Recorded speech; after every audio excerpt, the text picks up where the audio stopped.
teman-teman, saya Ellen May. Saya mau kasih teman-teman satu tips untuk berinvestasi saham pada masa pandemi, pada masa bearish seperti saat ini.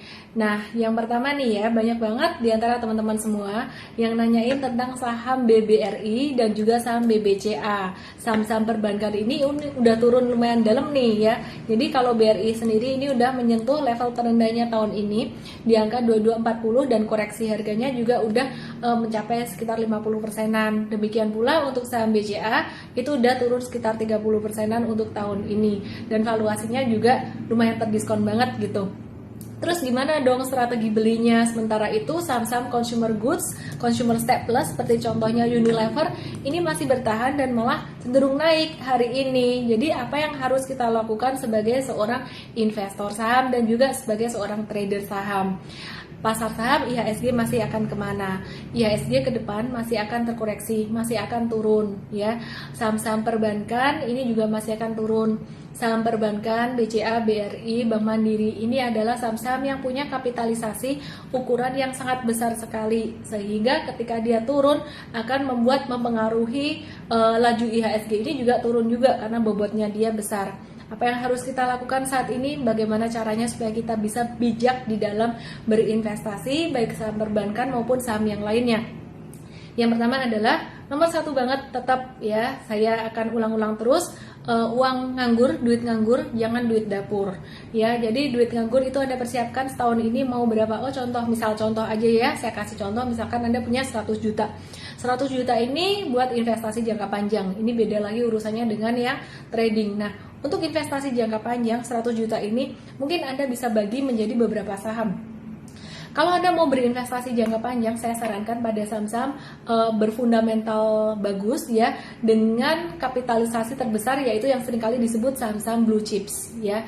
Nah, kalau mau mix dengan saham second liner, saham-saham yang ukurannya medium boleh, tapi jangan semuanya. Kenapa? Karena saham medium yang second liner itu pergerakan fluktuasi harganya itu cenderung cepat, naik turunnya itu cenderung lebih volatile. Jadi kalau buat teman-teman yang pemula mungkin masih belum siap. Oke, saya kembali lagi. Contoh, misalkan kamu punya 100 juta, cara diversifikasinya gimana? Untuk investasi jangka panjang maksimal 5 saham. Contohlah saya ambil di sini contohnya 3 saham. Nah, 3 saham ini teman-teman kalau mau pilih saham second liner mungkin satu aja ya. Kalau kamu pilih 5 saham, 5 saham ini mungkin 3 blue chip, 2 second liner atau 1 saham second liner.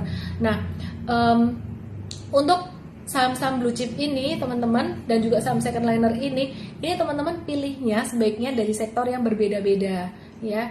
Dan sektor andalan saya memang sebenarnya sektor consumer good karena defensif banget.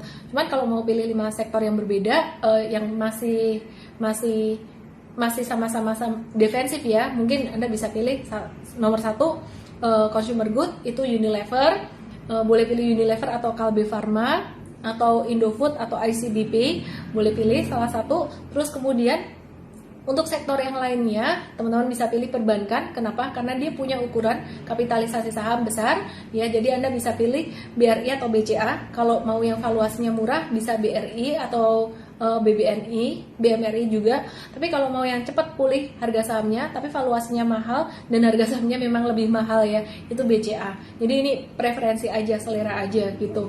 Oke, pilih satu. Kemudian tadi saya kasih contoh 3 saham ya. Jadi tadi udah pilih Unilever, udah pilih misalkan BRI atau BCA. Kemudian yang terakhir nih misalkan teman-teman mau pilih saham second liner ya, misalkan Anda pilih kalau yang second liner yang di sektor consumer good tuh yang saya senang ada Sido, ada Cleo, ada Mior, ya Mayora. Nah, saham-saham seperti itu juga hoki ya, Buyung Swasembada, jualan beras dia. Nih cara ini gimana cara atur uangnya? Misalkan Anda pilih 3 saham, Unilever, BRI atau BCA salah satu, terus kemudian satu misalkan Anda pilih Cleo atau pilih Sido atau yang salah satu dari yang saya sebut tadi, ini boleh di sini 30%, di sini 40%, atau boleh juga dengan cara kayak gini. Ini 40%, 20%, senyamannya kamu. Kalau kamu masih pemula, banyakin di blue chipnya. Nah, cara belinya gimana? Misalkan kamu punya alokasi di sini 40% buat beli BRI. Nah, Kalau kamu udah punya saham BRI, berarti ya tinggal dikurangin aja kemarin kamu udah beli berapa persen. Kalau kamu belum punya sama sekali, kamu bisa belinya tuh caranya kayak gini. 40% dari 100 juta kan 40 juta ya, 40 juta. Nah, kamu mau kumpulin sampai sepanjang tahun 2020 ini. Kenapa sepanjang tahun 2020? Karena aku ngelihatnya harga saham tuh masih bisa turun sampai sekitaran kuartal ketiga ini. Penyebabnya apa? Panjang itu teman-teman bisa lihat di live saya yang bareng Elmo tadi, atau bisa ngeliat di IGTV saya yang kemarin gitu. Oke, saya lanjutin aja. Kali ini IGTV ini saya fokus pada diversifikasi gitu. Balik lagi ya, 40 juta buat beli saham BRI. Sekarang atau 40%, 40 juta atau 40% tadi. Sekarang bulan Mei, Juni, Juli, Agustus, September, Oktober, November, Desember. Masih ada 8 bulan. 8 bulan ini kamu bisa bagi 40 juta dibagi 8 sama dengan 5 juta. Berarti bulan ini kamu masuk 5 juta. Bulan depan 5 juta, 5 juta terus. Simple. Nggak usah mikir. Nggak usah pusing. Nggak usah stres. Kalau kamu punya 5 juta dari 100 juta, itu artinya 5%. Kamu beli BRI 5% saat ini, kalau masih jatuh, ya udah 5% nggak apa-apa, nanti punya amunisi lagi. Nah, itu contoh. Kamu mau utak-atik angkanya boleh-boleh aja, yang paling penting adalah nyaman. Investasi yang paling penting adalah nyaman.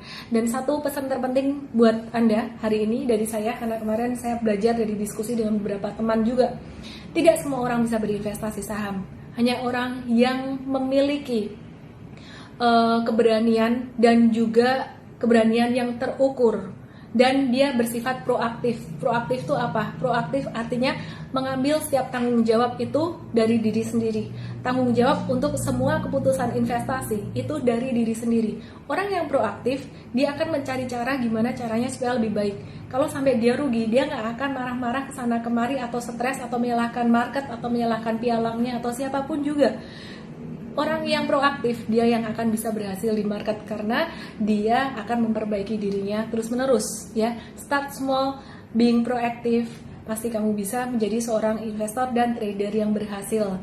Jangan terburu-buru. Oke, itu aja tadi tips untuk diversifikasi berinvestasi saham dari saya. Semoga bermanfaat, dan teman-teman yang udah daftar seminar online saham diskon Vaganza untuk besok tanggal 16 Mei, teman-teman bisa gabung besok jam 9 pagi. Dan buat teman-teman yang belum bergabung karena ini udah penuh ya, langsung aja daftar di ellendesme.com/sodv itu untuk tanggal 22 Mei nanti. Jadi biasanya setiap Sabtu, ini diganti jadi hari Jumat. Nah, itu SODV untuk update market. Kemudian teman-teman yang mau belajar, yang baru mau buka akun saham nih ya, masih pemula banget, mau buka akun saham, saya bekerja sama dengan teman-teman dari Bursa Efek Indonesia dan juga anggota bursa atau sekuritas-sekuritas. Ada banyak sekuritas, saya berteman dengan banyak sekuritas. Anda bisa belajar di ellendesme.com/kci, kelas calon investor. Ya, ini kelas khusus untuk membantu Anda untuk membuka rekening saham. Ya, jadi ada Bursa Efek Indonesia yang menjelaskan mekanisme pasar saham dan juga perlindungan terhadap investor. Ada dari anggota bursa atau sekuritas yang ngajarin Anda tentang gimana caranya buka akun saham. Dan ada dari saya yang akan ngajarin gimana sih strategi dasar untuk membeli saham. Memilih saham tuh gimana caranya. Saya Ellen May, semoga semua yang saya bagikan buat Anda bisa bermanfaat. We help people to make money in the stock market and change lives better. Salam profit.